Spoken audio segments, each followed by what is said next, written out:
See, Daryl. Do you have me? I have you. Yay! Oh, hi, Trell. Yay! I was waiting. I kept saying, "Oh my gosh, is this me?" So I even brought my daughter out for help. So here we are, everybody. Thanks for joining. Yay! Thanks for joining. So thanks for joining. So I was telling people before, thank you for the patience, but I am recording this and I'm going to upload it to YouTube. So if people have to jump, they can jump. But if they want to get some good airtime with you right now, yeah, no jumping. Watch. Yeah, no jumping, no jumping. And I have to apologize in advance because I'm a refugee in my own home. I have so many adults living in my downsized home that I am refuge to the outside to do calls. So when the lawnmower goes by, or the reason I have headsets on, everybody just realize and be patient with me, because all of you working from home can probably understand this. My house, and I'm delegated to the patio. That's how it goes. That's really funny. Well, I have my door. We don't have a lock on the door, but so my 2-year-old might run in at any point. Oh, great. Well, we'll welcome her too. She's going to be a golfer anyway, so that's great. Suzy, I'm so glad you're here. No, I have actually, I counted them, literally 20 questions. Okay, great. We're not going to be getting to all of them, I'm sure. But I was going to say it's a rapid fire. I'm so bad at rapid fire. Don't do rapid fire. No, but there's so many things that I'm curious about. You know, you're the president of the PGA. That's no small feat. You've had an incredible career with your playing, and you've been an inspiration as a coach to thousands. Thank you. So we can dive into all of those, and kind of on top of it all, you're a female. So, but I think first and foremost, you've done all of these great things, but then the angle of it is, well, you know, you have the female perspective, which is also, for me, it's like an added sweetness as a female myself.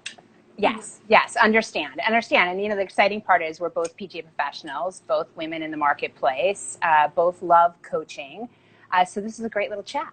It's a great chat. So I guess the first thing I want to start off with is I don't want this to be a somber note, but we have to honor that we're in a crisis and there are people that are suffering, and this has been really challenging for a lot of people for a lot of different reasons.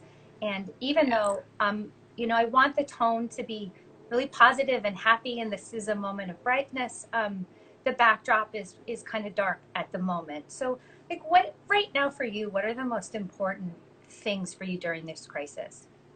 Yeah, I mean, you said it great. You know, there's people that are suffering from this illness. People have passed away. We've lost a PGA member to the illness, and that's incredibly horrifying and sad. And it's in real time. And we have PGA professionals who have lost jobs, that are furloughed, much like every other business.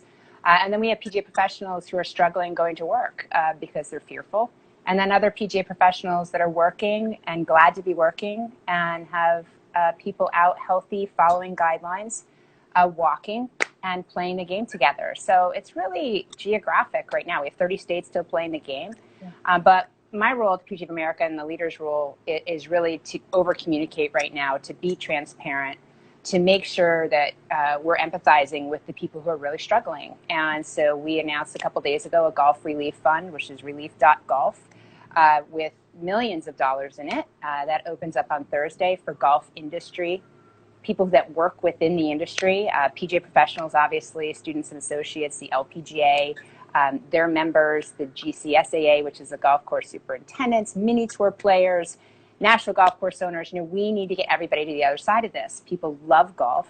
And, you know, the PGA of America has the opportunity to lead in that respect. And that's really what we're focused on right now, is making sure everybody that needs help is getting it. Everybody knows how to apply for that. And for those people watching who love the game, we give $4 billion back to charity a year through events at our facilities. And now's the time, really, that our facilities need the help and our members need the help. Not just our members, but the industry. And, you know, if you have the opportunity or the means or the wherewithal, it's a very difficult time to ask anybody for charitable dollars. But I can tell you that it would be going to people who are passionate about serving you in the future at golf facilities, and it's pretty neat to be a part of. That made me think about, there's so many different facts that you know about this organization, the PGA of America, as the biggest sports organization in the world. What else can you tell me about the game right now?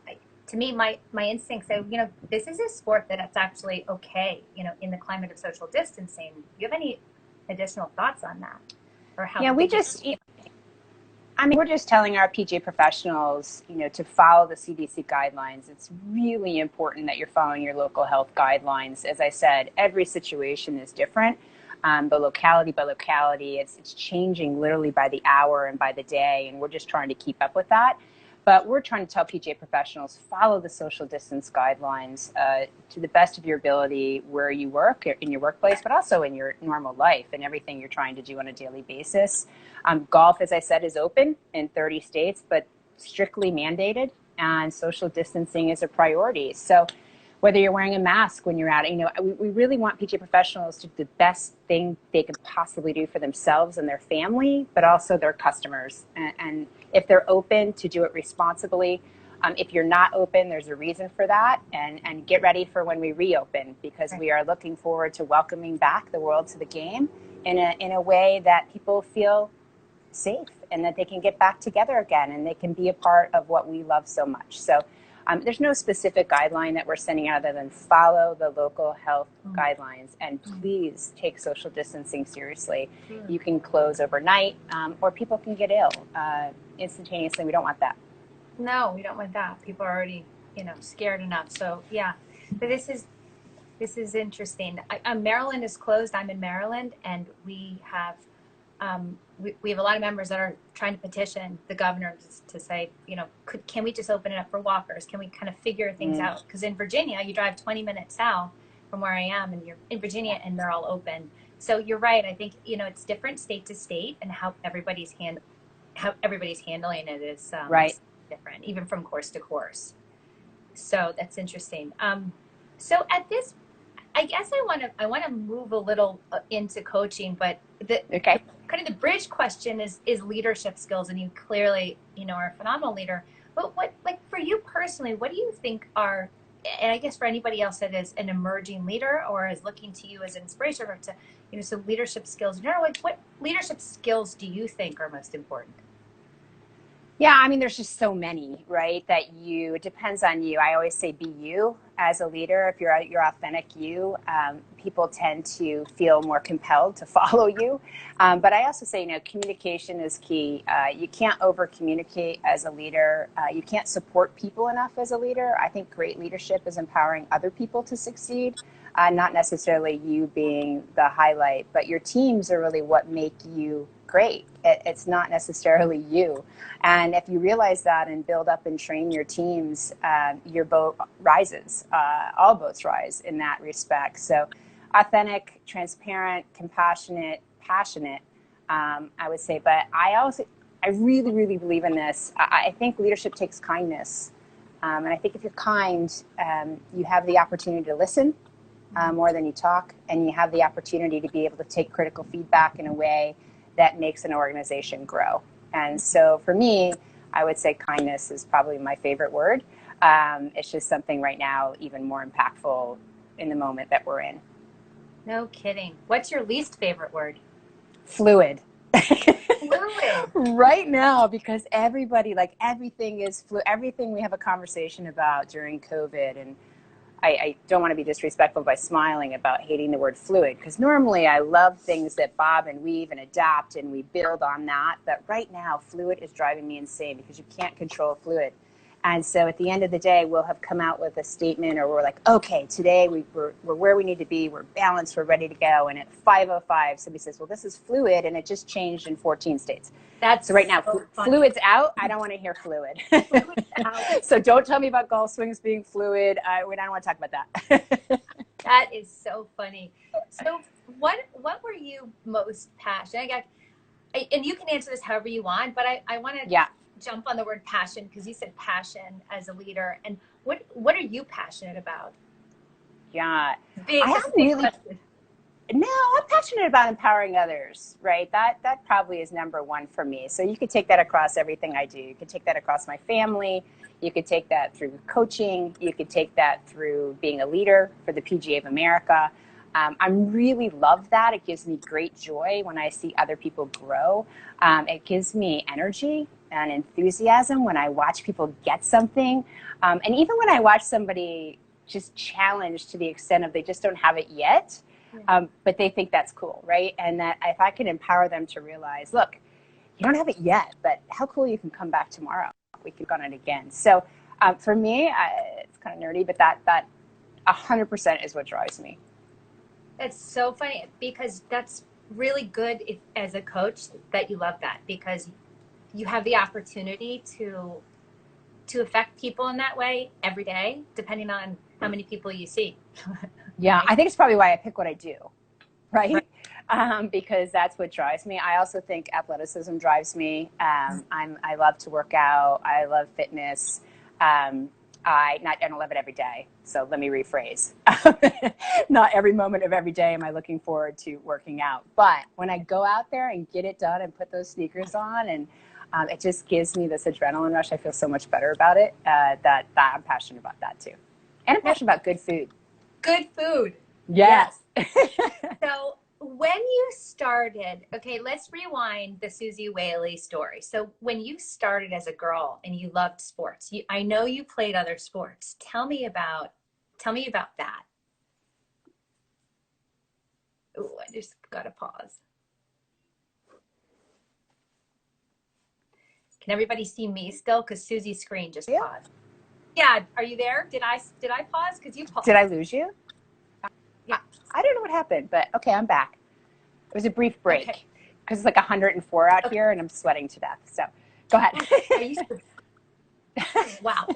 And they won't let you inside? Can you get in a bathroom or something? Yeah, exactly. I think everybody really wanted to see my bathroom. It's a nice bathroom that we renovated. Go ahead. So, okay, I'll restate. So, like rewinding the Suzy Whaley tape, going back to you as a young girl athlete, what sports did you play and what did you love, and like how did golf become your main sport? I played every sport. There wasn't a sport I didn't love to play. Biggest tomboy, didn't wear a dress till junior prom.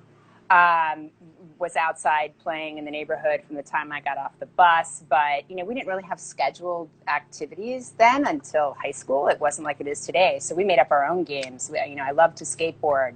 We had obstacle courses everywhere. We climbed trees and built tree houses. And, we did stuff. I'm aging myself, but we did stuff that we made up our own games. But it probably made me a better athlete for sure, because I was doing a little bit of everything. But once I was always a ski racer first and foremost. I trained I wanted to race in the Olympics. That was my dream. I went away to boarding school for ski racing. So ski racing was probably first.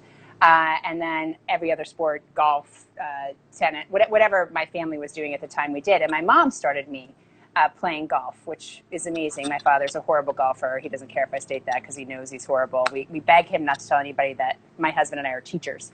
And but my mom started me, and she just wanted a pal to go out and play golf with, and I loved it. I grew up in Syracuse, New York. I played 4 months of the year because of the weather there, and went off to do some other sport. And so for me, golf was just this great joy when we could do it. And then when a new season rolled around, I did something else. So I'm like the ADM athlete. Right, ADM. Tell people what ADM is. Yeah, so that's the American Development Model.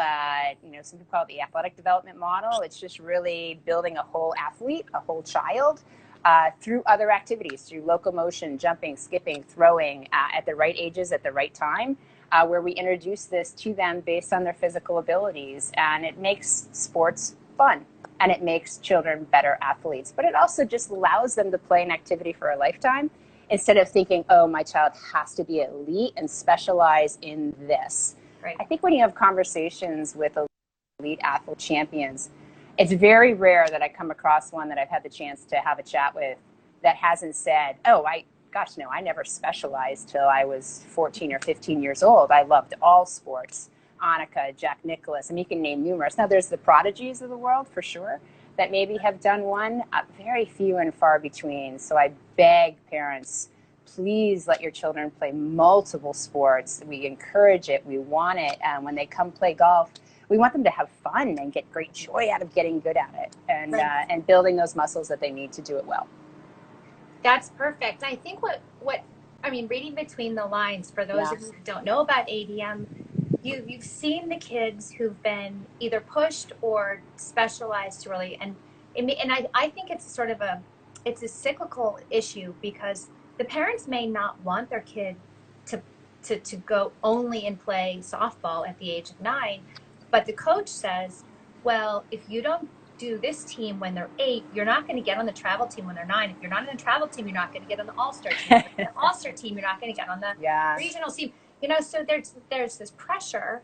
And then the kid's like, well, I want to be able to play soccer when I'm in high school. Well, you know, forget that. If you're going to do softball. And so I think there's I think it's systematic. It's in some places in some sports. I don't want to generalize everybody as having, you know, an issue with this, but I think if you're a parent, it's out there. You've seen it somewhere. And so, no doubt. So I'm really proud. I'm proud of the PGA of America, and you know, and you've been instrumental in this, in saying, hey, you know what? Let's be part of this American development model. We're not the only sport organization, right? There's the Olympic Committee has said, hey, everybody, pay attention to this. And many other organizations involved and in the country have taken it on too. So I think those that are in sport and the leadership in sport are saying, all right, everybody, let's just pump the brakes on getting too excited about this too early. Let people be kids, let them be athletes, let them do what Suzy Whaley did, and then, or, you know, Jordan Spieth, and then pick up golf or whatever they want to pick up later in life. Oh my gosh, yeah. And you see so many children with injuries early. You see them quit. Really great athletes quit a sport when they get to high school because they've had enough, they've trained enough, they don't want to do it anymore. And I just tell parents, you know, push back when you get that my child's not going to make the all-star team, because honestly, how important is it at 9, other than maybe to your child because of the uniform, right? Is it because of the sport, their friends, the uniform? I think it's so important that we deliver that message. And the United States Olympic Committee has actually gone a step farther. Sports in the United States, if they're not participating in ADM by 2022, I believe, it could be 2024, I don't remember which year, they're not going to be an Olympic sport for the United States. So it's pretty compelling data and research. This isn't, you know, based on my opinion or others. This is based on scientific research that children who don't specialize typically do better. And here comes a lawnmower. So I'm sorry about that. I was wondering if it was raining over there. It's not raining. I'm trying to yell over the lawnmower. I apologize. Can I tell you what I did yesterday, by the way? Yes, please. So Woodmont is closed, but in Maryland you're allowed to protect your investment. We need to mow the lawn. Yes. So and you did it. Guess who got on the riding mower? Did you do the triplex mower? I don't know, but the thing went down. So okay, I don't know the name of the thing, but I desperately want to ride on a greens mower. I haven't had the opportunity to do that, but I am monitoring the golf course, and I have continued to ask my superintendent, Mike, if he needs any extra help. Unfortunately, I don't get the nod you got. I did not get the seat on the mower, so good for you. So, I debated whether I should post a video. I didn't actually do any of the work. It was my boss, the director of golf, David Dorn, has been mowing the fairways every day, because we've had to let go of a significant percentage of our outside staff. It's been hard. So we have all this construction going on. We've got the women's dam scheduled in August 2020. You know, we've got all these things happening. We're improving the range. We're improving the bunkers. We've got projects everywhere. It would basically come to a screeching halt because our crew isn't there. So David Dorn gets out there on the mower and he's mowing fairways. And then our, you know, other assistants, they're picking, our head professionals are picking up, like, so everybody's kind of taken part. I've done a little bit. Even the tennis pro was mowing fairways yesterday. See, and this is what golf is all about. It doesn't matter what the job is, we're going to take it on, right? So that is amazing. Good for you. I was pretty impressed with everybody stepping up. Yeah, pretty impressed. So I love your advice to parents, and I know my daughter's only 2. You've got 2 older daughters that they play golf. You don't have to get too detailed. But, well, as a parent yourself, and you've been through it, I'm gonna go through it. Do you have any? How do you get your daughters to want to play golf? Okay, so my daughters were here, they would give very different answers to this. Okay, so I'm going to give you my answer, and then you're going to have to interview them at a later date. I think your daughter's watching. I saw her. Is she? So she's going to burst out laughing. Because my daughters would tell you that I made them play. right? And that's actually true. So, but not quite in those words. So my husband and I, my husband's also a golf professional, for those of you that don't know that, and was my coach. That's how we met, yes. And then we got married. We were married for 28 years. There's my background, real quick bio. Okay, had our daughters, and we decided together that we spent so much time in the sport that we love, which is golf, that our children were going to learn how to play the game. It didn't have to go beyond 9 holes. It could be 9 holes or 18. Those were their options. And that's what we told them. Your options are 9 holes or 18, right? So they knew they had 2 options. And then we would take them to the range with us, obviously, when they were very young. They might stack the balls and make little triangles out of them or do whatever they were doing, right? And ultimately, my older one, started playing earlier, obviously, than my little one. Jen is my oldest. Kelly is our youngest. And then Jen really wasn't having a great time with this, right? I put her in a tournament too early. I was like, don't worry, you're going to love it. She hated it. And I was like, didn't you love that? Wasn't the greatest thing you've ever done? She's like, I don't want to play golf anymore. So I was devastated. And totally my fault, because I put her in this thing way too soon and too early. And then my little one comes around. Hang on, the mower. Can you hear me? Yeah. Okay. My little one comes around and wants a pal to go out and play with. And thank heavens, because she got my older one back to it. And ultimately, both our daughters played Division I college golf. Who would have guessed? Because if you ask my children or my oldest now, she'd be like, no chance. And she did. And now plays corporate golf and loves it. She's all about the scramble, the 9-hole. She gets the swag. She thinks it's great. And Kelly, our youngest, graduated from the University of North Carolina last May. And she has Symetra Tour status. So she's trying to play full time. But, I think Bill and I, my greatest joy was the day my girls were carrying their own bags at Blue Fox Run, a public golf course where I was the head golf professional. We are walking down the fairway. I was a little teary. My husband's like, are you actually crying? I'm like, I kind of am. And that was like my greatest golf moment of any moment that I've had in golf still today. And so if, for me, and it just is a treat to be able to say my girls play golf and we can go as a family to play together. And I would tell you those family outings get a little competitive, but oh my gosh. Yeah. And so what was that? And I've met your husband. He's an all-star too. I mean, your whole family. So what you wouldn't think that if you were with us in those little family foursome gatherings. I think you'd be a little worried, but anyway. You see Debbie Doniger. Hi, Deb. Oh, hi, Deb. So around when you were growing up, so around the table, and I know Debbie, you have kids too. Yeah. So, I mean, Debbie, you could answer. When you're like, there's a certain amount of pressure that you put on a kid, or don't. Like there's a balance of involvement where it's involving in fun, but it's also, I care about you, but it's not, this is what you have to do. And how did you find that? Yeah. Is hard. That kid or is that you? Yeah, it was really hard because you didn't want your children to have any kind of preconceived notions that you had these expectations that they had to do what you did. Right. My husband played in multiple tour events, played overseas on tour. I had played on tour. And here are our children trying to make their own way. And we always wanted them to be able to make their own way. And if it was golf, great. But I can only imagine sometimes, them thinking, can they please stop telling us that they did worse? Because I could tell you an example. My daughter, let's say my kids made an 8, a quad on a hole in a tournament. Right. And they just wanted to chat with us about that. Oh, gosh, I had this horrible hole. I made an 8. Inevitably, Bill and I always had a better story. We did, oh, please, I made an 11 in a tour event, right? And then we would talk to each other and I'd go, okay, do we really have to tell them? Can we just let them wallow a little in their own, 8, right? But we never did. We always just kind of one-up them on these, get over yourself. It's not a big deal. Everybody makes an 8. Yeah. And I think in a way, while it was probably not a great parenting moment for either of us, it kind of made it real for our kids because I just don't want golf to be as hard on them as it was on me. Yeah. And I would tell you that it can rip out your soul when you're trying so hard and you don't get what you want. It teaches you unbelievable lessons. When I lost my card, I thought my world had ended. Probably the best thing that could have ever happened to me. But, even if you're working the hardest, sometimes you always don't get it. Mm. And that's hard to watch your children go through the same thing. Mm. So I can tell you, hearing a parent is not easy. I'm here to tell you. But your kids survive it, and my kids are great for it. I mean, they're great for it. So I'm proud of them.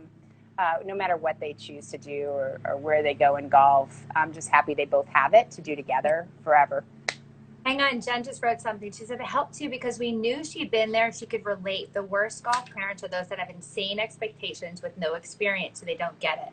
I think that's a really good point, Jen. And thanks, Jen. Yeah, thanks for adding that. That's How great. cute she's watching.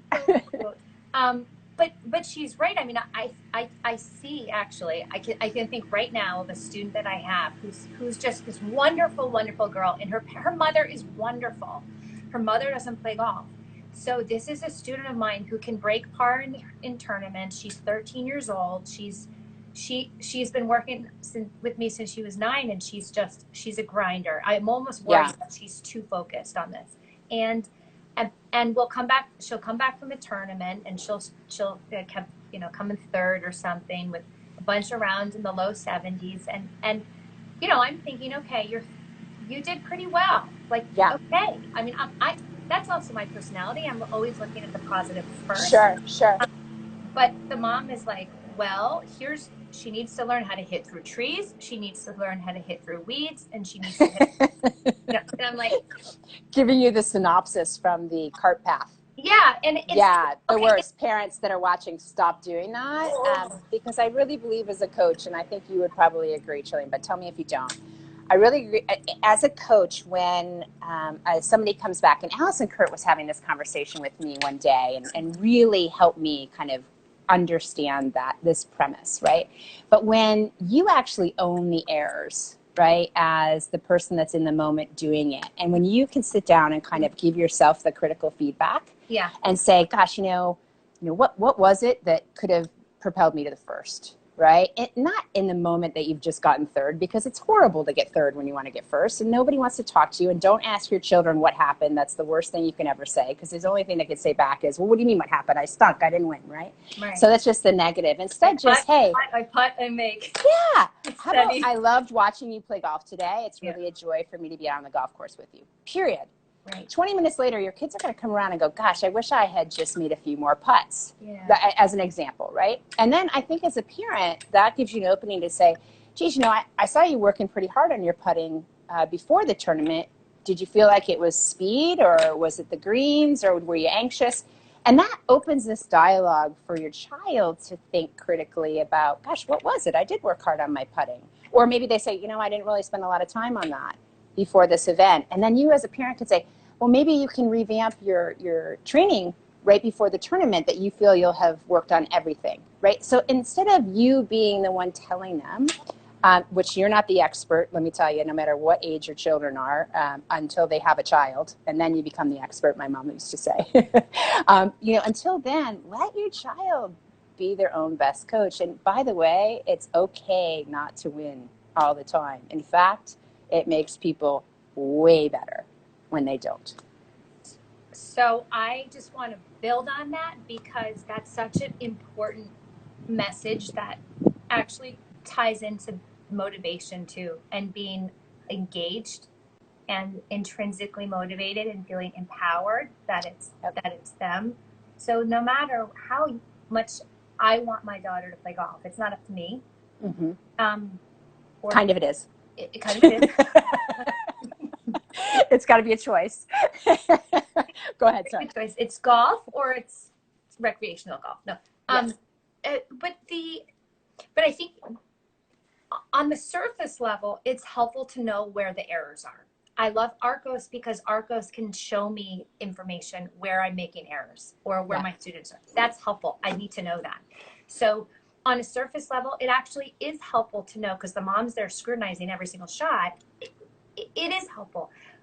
But maybe she could do that not in front of the daughter, maybe in a separate email, maybe completely unrelated. So her daughter doesn't, there's a way to do it. Or just stats, right?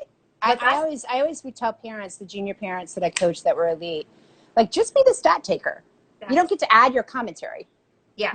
Just the facts. Okay, so every time you have a 30-foot putt, you leave it 4 feet short to the right.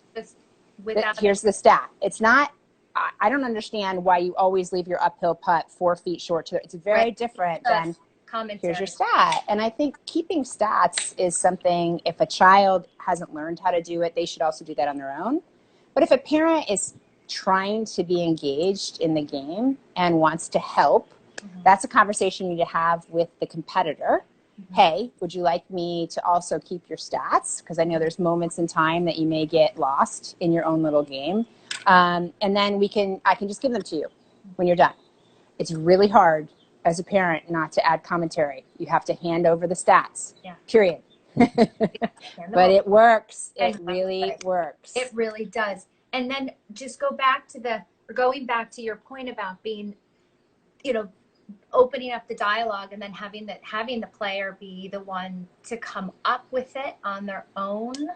Then, correct. Then the player says, well, maybe I ought to practice my putting. Huh. Yeah. And then you can say, gosh, great. Right. Great. How can I help you do that? Right. Is there anything I can help you do that? Do you need a ride? That's what I used to say to my kids. Did I drop you off? Would you like me to stay? Yeah. Oftentimes that was a hard no.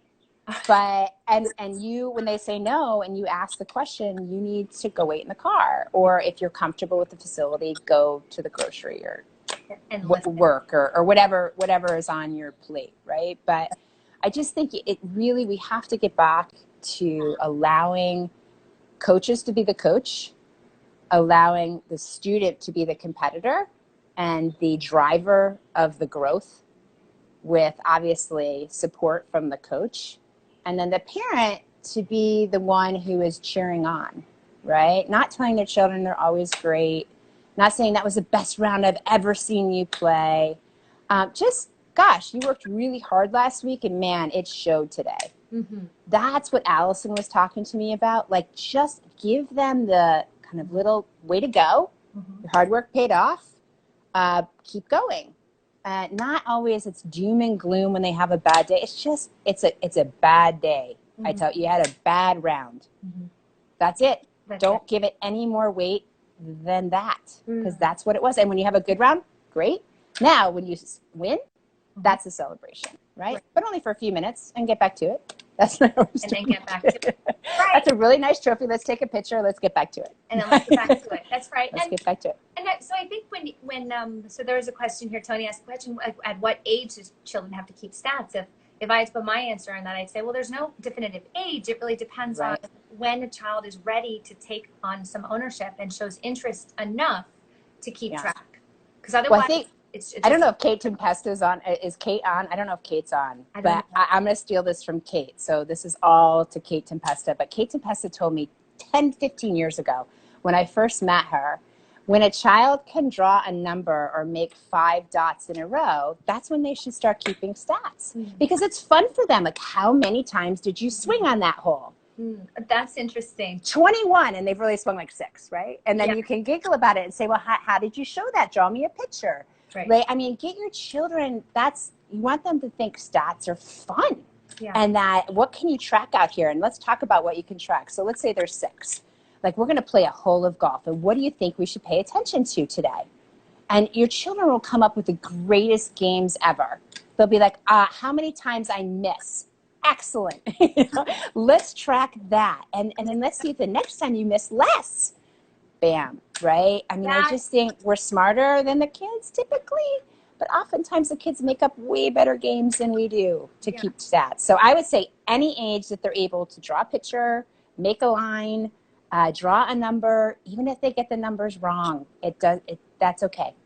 I like that answer. I like that answer better than what I said because you're basically gamifying the idea that you're counting. You're gamifying anything. So to think of it, when I grew up playing with my dad, it was all about games in terms of, all right, it was points. Okay, if you hit, whoever can hit a fairway right off the bat, like everything we do is a competition. So I have no idea how I was scoring for the first 5 years. I mean, my first in order to play junior golf, I had to play in tournaments, 18-hole medal play. So I started at 12. So we were like out there slinging your bag, counting strokes, taking drops. That was not necessarily that much fun, but if I wanted to play with kids, it was fun. But before that, it was all about, all right, if anyone can hit it off that rock, that's an extra 2 points. Right. Whoever's closest to, so you're exactly right in that it was a counting was a counting session and point session the whole way. Yeah, and Kate, and again, I hate paraphrasing Kate. She's so much better about talking about it than I am. But she's taught me so much. She's like, think about what they're learning in school, right? So if your child's a first grader, what kind of math are they learning in first grade? And bring that with you to the golf course, because that's what they're comfortable in, and that's what they'll be proud to show you. Whatever they're learning in second grade, whatever they're learning in third grade, and make it that game, because that's how kids fall in love with golf forever. Yeah. And I believe as a parent, like I always wanted my children to have something to do outside of a group activity, that they could go out on their own, they could be in nature, they could have a healthy outlet and just enjoy it, whether it was because they were shooting 120 or whether they were shooting 72, right? Now my kids just were around golf so much, they got good at it. Right. And they were just around it all the time. I mean, not everybody has that opportunity, and that's okay. But your kids want to be with you, is really the point. And when they're with you doing what you have joy in, if you can create a little game for them while you're doing it, and you stop putting the expectation of performance on it, kids don't care if they miss. Kids don't care if they make a mistake. Parents care. And we put that on our children. If we choose to allow them to mess it up and giggle about it, and then if we're slow, we pick up the balls and say, you know what, the group behind us caught up, we're going to go to the next hole, let's do it again. Instead of, that's not what your coach told you to do. You're not swinging the way you were supposed to. Your grip doesn't look anything like your last lesson. That, to me as a child, is the most horrible afternoon of being coached every single swing. And now I resent my coach. And now I don't want to be on the golf course. And then I'm like, I don't really want to go play golf today. And parents are like, I don't know why my kids don't like it.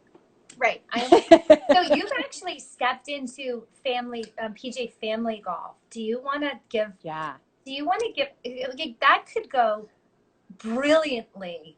Yes. Brilliantly. It could also not be great if I could see like little options for parents that are good and some are not so good. Do you want to? Well, I think PGA Junior League started kind of the same way, right? PGA Junior League, people weren't really sure. PGA Junior League, for people who are watching that don't know, is just team golf for your children. They play a scramble, meaning a partner, boy or girl. They hit the ball, they pick the best one. They hit the next one, they pick the best one. Great fun, high fives everywhere, laugh at each other when they miss. Team jersey. Oftentimes they pick the wrong one, and it turns out great. Families walking on the cart path, cheering them on. That's the way Junior League golf is now. Now, when it first started, parents wanted to be involved. They wanted to tell them what club to hit. And they would say, oh, but my child doesn't know enough. I don't know how they're going to play a hole. Well, we had children who had been playing that would teach them. So it was a peer-to-peer mentorship, which was so much better. And the kids had so much more fun. No disrespect to the parents who are knowledgeable about golf, but children wanted to learn from their friends. And they wanted to have fun with their friends. And so that's what happened. And now, we have parents who are loving that because their children are playing golf on a golf course, walking, carrying their clubs together, making loads of mistakes, but making some brilliant shots too. The parents are like, wow, that was amazing, right? And when they hit the ball in the water with their 9-iron, it's pretty clear to the child they should have hit the 8-iron, right? The parent doesn't go, oh, you should have hit the 8-iron, right? The child gets it.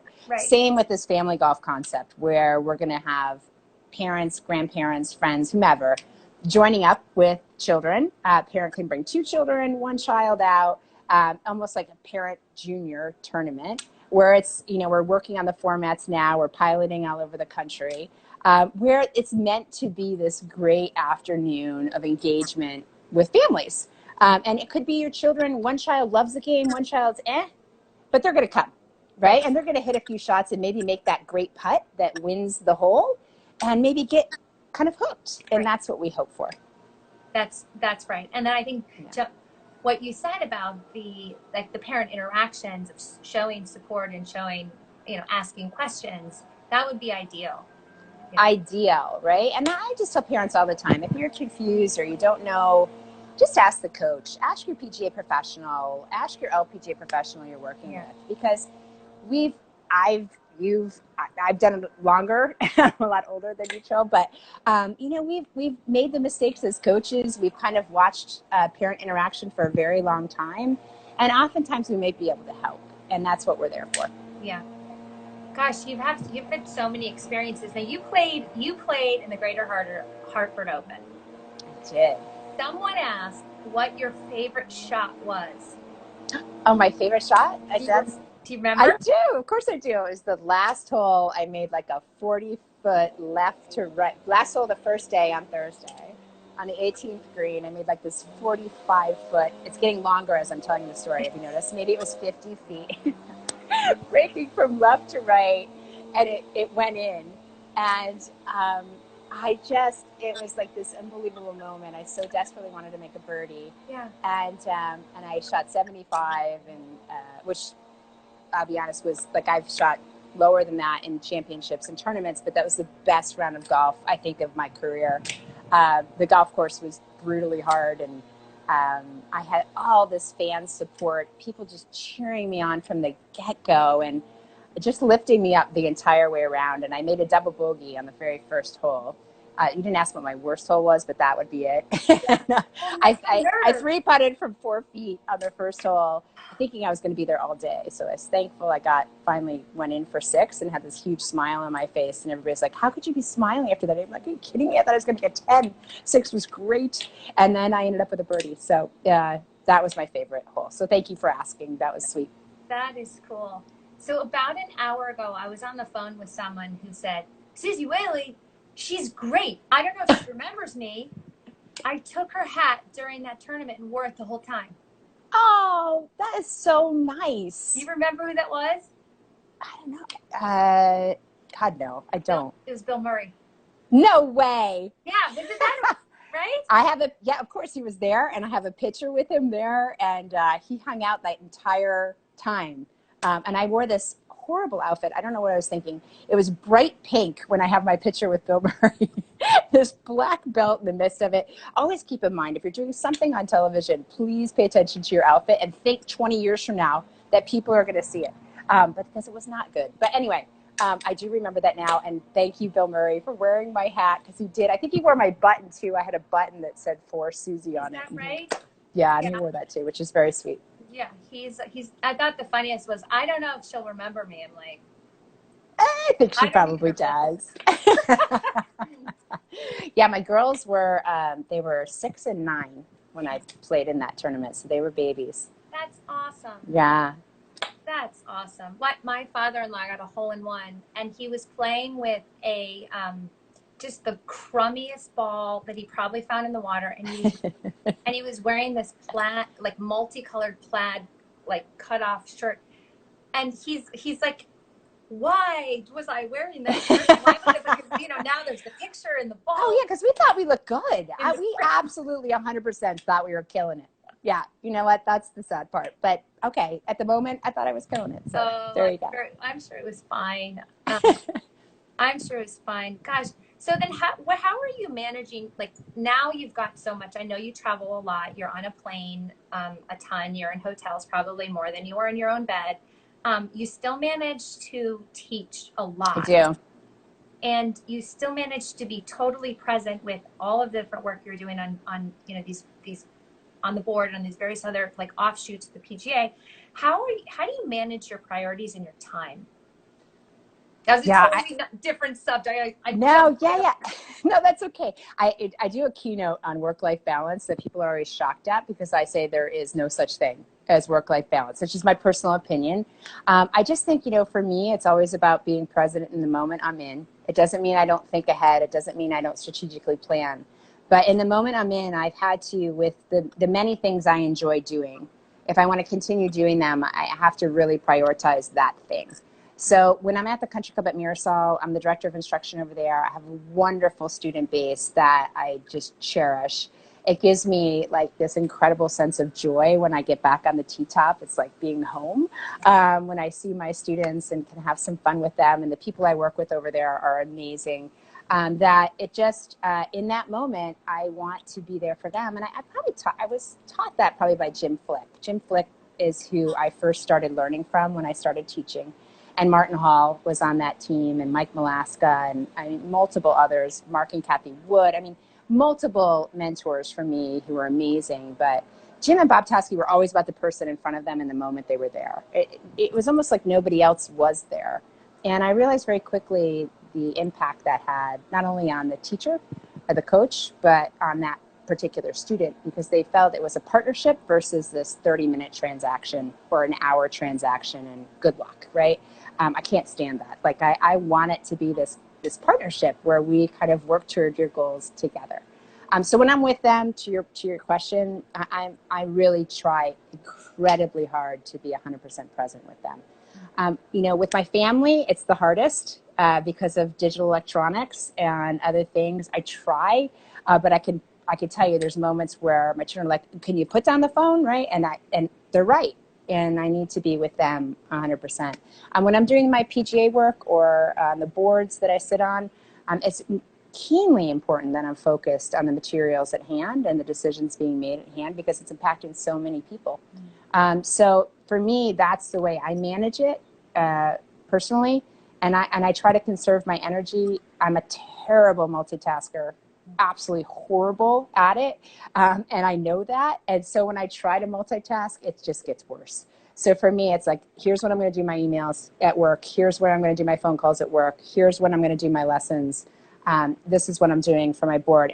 And again, it may not be right for everyone, but I think there's just some days, some things weigh heavier on that work-life balance scale than other things. And I think that that's okay. And I think it lets me sleep because otherwise it would be very difficult not to keep your brain going at night.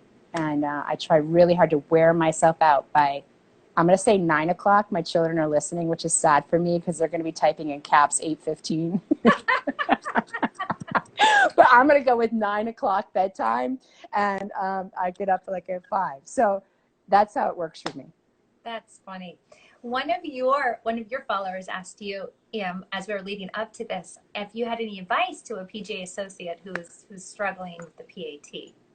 Oh yeah, there are I hear you, and please reach out to people in your section that are coaches, because for example, in the Connecticut section, a bunch of us that were coaches offered our time to any associate that was struggling with the PAT. This is just like teeing it up in a golf tournament. It's nerve-wracking. You feel like, oh my gosh, this is my career. If I mess this up, it's the end for me. Please know that's not the case. We have people who have taken that PAT multiple times to pass it, and that's okay. You have 8 years to do that. So, but I would encourage you really to reach out maybe to the teachers of the year in your section, shoot them an email, and just tell them your plight and that you're struggling with this, and would they have any time for you? I think you're going to be shocked at the response. If you're in South Florida, you pick up the phone and you call me, and I will help you. Wow, that's really nice of you. See, you're great. See, look at Suzy. 100%. We have to help each other. Look, everybody's good at certain parts, right? And everybody's not great at everything. And we'll get you through it. We'll get you through it. That's great. I want to be mindful of your time, but I know there's a couple more questions that people have had. So one was, how do you motivate and recharge in the kind of mid-season? And I don't think you have an off season, honestly. I feel like your season so. Yeah, no, I think that's a really good question, because I think you do fall into lulls, like whatever your business is or whatever you're trying to strive for. I think you have this kind of, it's never been linear for me, right? When I start something, it never just goes, I wish I could find something that was linear. Like, okay, put the work in, I moved up. I put the work in. Unfortunately, my curve is like this, and I often spend times in those little troughs. So for me, to get out of that, I have to do something that gives me energy. So for me, it's either reading a new book, right? Something completely outside of my comfort zone. Trying a new task completely outside of my comfort zone. Pushing myself to be a beginner at something gives me energy to do the thing I think I have more talent in, back with a ton of enthusiasm. Does that make sense? Yeah. So that's what I try to do. Like I read books that are airplane reads. No offense to people who write airplane reads, but I like to be lost in the world of Oh no, she froze. Can everybody hear me still? Or there? Are you there? Yeah. The batteries. Yeah. It's going. So for me, it's all like Alex Cross as an example, Lee Child, right? Those are things that I enjoy getting lost in. Those wouldn't be the picks when I need to figure out how to get out of one of those troughs, kind of my mental lulls. A pick for me would be something completely opposite of that, a business book that compels me to engage while I'm reading it. Studying Pia and Lynn's new materials for their Coach 54 program. Because that, to me, I have to be really focused on what I'm thinking about and interacting with it, engaging with it. And then when I'm done with that, I seem to have a clearer head and a clearer direction for what I'm trying to do on something else. They have a good way, don't they? Oh my gosh, it's amazing. For the coaches that are on, if you haven't looked into it, you're crazy. Go on Coach Now, find them. It's amazing material. I think Lynn, Pia, thank you. I should have them on next. Yes, you should have them on next. That would be a great conversation. Yeah, yeah. So this is great, Suzy. You've obviously drawn from a lot of different domains, and you're looking at different sports and different coaching styles and techniques and picking things up. Is where do you get your best ideas? I think I get my best ideas from other coaches. Mm-hmm. I really do. I've learned so much from the people I already chatted about earlier. But I love studying swing theory. I love finding out what people's philosophies are and their teaching methodologies are. I love kind of diving in. I love going to summits and engaging and learning with other people presenting. I always think I've got it down, right? I've been teaching over 25 years. I'm like, this is my year. I got it. And I go to some summit and I'm like, I know nothing. I had no idea. Like, Mark Brody just blows me away every time I'm near the man, right? I mean, Sasha just I'm like, can you repeat that 14 times so I can actually digest what you just said? Because I have to reread it 100 times. I'm loving some of these Instagram lives where people are just sharing their ideas on their webinars. I wish more women were doing Instagram lives that are coaches. So that's a shout out to all the women who are watching. That we also have amazing information to share about our coaching theories. Yeah. So for me, it's all about really understanding the way the body moves. Biomechanics is something that I've gotten into recently. I can tell you I'm not an expert on biomechanics, but I've loved studying it and seeing really the intricacies. I mean, I know a lot, but not anywhere near some of these people that are talking about it. So that to me has been fascinating. I love technology. I've gotten into obviously studying, flight scope and TrackMan and all of those things and force plates. And, we have TrackMan at the club and flight scope, which is great. But I really usually just use them for combines and things like that. Right. And this past year, I've kind of just taken a deep dive in. Because as an old school teacher, I use chalk and string. And that has always been my TrackMan, but holy cow, it's so fun. Just go, there you go, there's your end. So I find it super simple to do, but fun to dive into the physics of all of it. So for me, I'm a little obsessed right now with wedge play, probably because I am a sucky wedge player. I don't believe that. I am, but I'm getting better. In this little quarantine, I've got the pool float engaged shot down off the rug, off the back deck. So I'm doing much more spin. Was that a little, there was that, something floated by. Was that a unicorn in your pool? Oh, sorry. Is that floating? I'm so sorry. Yes, yes, that is floating by. That is what we hit golf balls into every night. And I'm trying to create spin off my pool deck. So I even said Andrew Rice. I'm like, Andrew, are you proud? So for me, that is my new, and my daughter and I are trying to do a trick shot into this little cup. It has the peacock swim by yet. Have you seen the peacock? Yes. Okay, well I'm trying to hit a golf ball into that too. So, but that is because my wedge game needs improvement. So I'm working on that right now. Yeah. My launch angle is too high. Too high, yeah. You want it under 30. Yeah, well, I'm not going to go where I am right now, but I want you to know that I'm not there yet, but I'm getting better. Keep that shaft forward. Rotate the chest. Pivot! Thank you so much. I'm going to get it. Thank you. My pleasure. Time. And thank you so much. I'm gonna post this, but this was really great. I had a lot of good comments going on and a lot of great good names, people watching. So well, we're gonna do it vice versa. I'm gonna ask you the questions on the next one, so people can hear all about your teaching and everything you're doing at Woodmont. That would be fun. Awesome, Suzy. Okay. Thank you so much for your time. You're an inspiration. You bet. Thanks everybody for tuning in. See you soon. Bye.